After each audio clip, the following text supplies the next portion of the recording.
250-রও বেশি high profile কোচের CV, সেখান থেকে যাচাই বাছাই করে 11 জনের দীর্ঘ ইন্টারভিউ, আর সব শেষে যাকে ঘিরে দেশের কোটি ফুটবল ভক্ত স্বপ্ন দেখতে শুরু করেছিলেন তিনি গ্যারেথ বেলদের সাবেক গুরু, রিয়াল মাদ্রিদের সাবেক তারকা এবং ওয়েলসকে ইউরোর সেমিফাইনালে তোলা মহাতারকা ক্রিস কোলম্যান।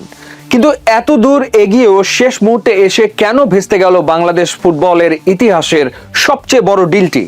বাফুফে বলছে এজেন্ট ফি বা কমিশনের জটিলতা, কিন্তু আসলেই কি তাই? নাকি বরাবরের মতোই পেশাদারিত্বের অভাবে এক ঐতিহাসিক সুযোগ হাতছাড়া করলো বাংলাদেশ ফুটবল ফেডারেশন? বাফুফের অফিসিয়াল বয়ান অনুযায়ী ক্রিস কোলম্যানের বেতন বা পারিশ্রমিক নিয়ে কোনো সমস্যা ছিল না। সমস্যা বেঁধেছে কোলম্যানের এজেন্টের দাবি করা কমিশনের টাকা নিয়ে।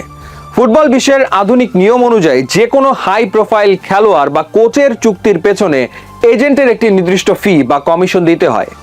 বাফুফে এই টাকা দিতে রাজি হয়নি বলেই নাকি ডিলটি বাতিল হয়েছে। কিন্তু প্রশ্ন এখানেই, বাফুফে যখন কোলম্যানের মতো একজন বিশ্বমানের কোচের ইন্টারভিউ নিচ্ছিল, তখন কি তারা আন্তর্জাতিক ফুটবল মার্কেটের এই বেসিক নিয়মটা জানতো না? 250 সিভি ঘেটে যখন আপনি একজনকে ফাইনাল করছেন, তখন এজেন্টের সাথে আর্থিক চুক্তি আগেই পরিষ্কার করাটা পেশাদারিত্বের প্রথম শর্ত। একেবারে শেষ মুহূর্তে এসে এজেন্ট ফিট অজুহাতে চুক্তি বাতিল করাটা বাফুফের প্রশাসনিক ম্যাচুরিটি এবং দূরদর্শিতার অভাবকেই স্পষ্টভাবে আঙ্গুল দিয়ে দেখিয়ে দেয়। ক্রিস কোলম্যানকে না পাওয়াটা কেন বাংলাদেশের ফুটবলের জন্য এক বিশাল লোকসান? কারণ এই মুহূর্তে বাংলাদেশ জাতীয় দলে আছেন প্রিমিয়ার লিগ কাঁপানো হামজা দেওয়ান চৌধুরী, তার সাথে আছেন কানাডা, ইটালি ও আমেরিকা প্রবাসী এক ঝাঁক প্রতিভাবান ফুটবলার। এই প্রবাসীরা যখন শুনতেন যে ইউরোপ কাঁপানো ক্রিস কোলম্যান তাদের হেড কোচ, তখন তাদের মানসিক আত্মবিশ্বাস এবং দলের প্রতি নিবেদন এক অন্য উচ্চতায় পৌঁছতো। শুধু তাই নয়, ক্রিস কোলম্যান বাংলাদেশের ডাগ আউটে বসলে বিশ্ব ফুটবলের নজর পড়তো লাল সবুজের ওপর। স্পন্সরশিপ, আন্তর্জাতিক ফ্রেন্ডলি ম্যাচের প্রস্তাব এবং ফুটবলের ব্র্যান্ড ভ্যালু এক ধাক্কায় বহুগুণ বেড়ে যেত। বাফুফে হয়তো কিছু টাকা বাঁচিয়েছে, কিন্তু কোলম্যানের মতো একজন গ্লোবাল আইকনকে হারিয়ে বাংলাদেশ ফুটবল যে দীর্ঘমেয়াদী লাইমলাইট এবং স্পোর্টস কালচার গড়ার সুযোগ হারালো, তাকে ব্যর্থতা ছাড়া আর কি বা বলা যায়? কোলম্যানের ডিলটি ভেস্তে যাওয়ার পর ফুটবল ফ্যানদের ক্ষোভের মুখে পড়তে পারে ফেডারেশন।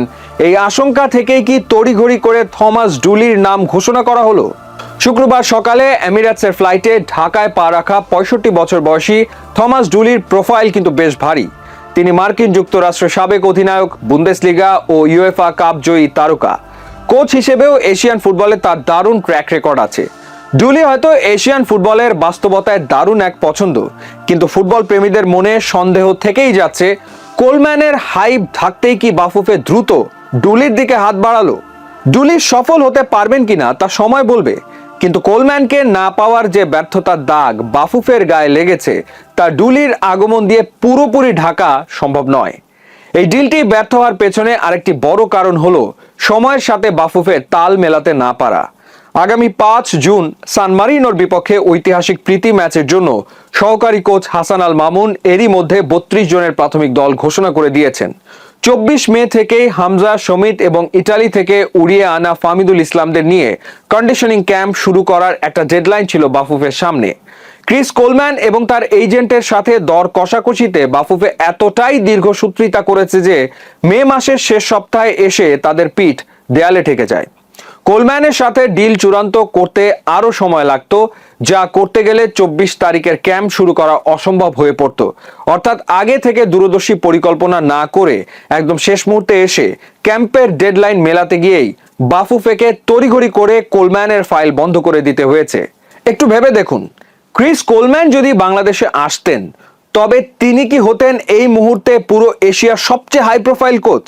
দক্ষিণ এশিয়ার ফুটবল তো বটেই, এমনকি পুরো মহাদেশের হিসেবেও এটি হতো এক বিশাল চমক।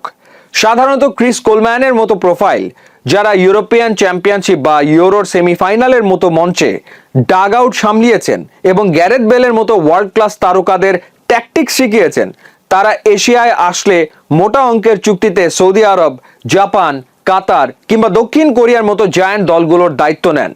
সেখানে ফিফা র্যাঙ্কিংয়ে তলানিতে থাকা বাংলাদেশের ডাগ আউটে কোলম্যানের বসার সম্ভাবনা তৈরি হওয়াটাই ছিল এক অবিশ্বাস্য রূপকথা।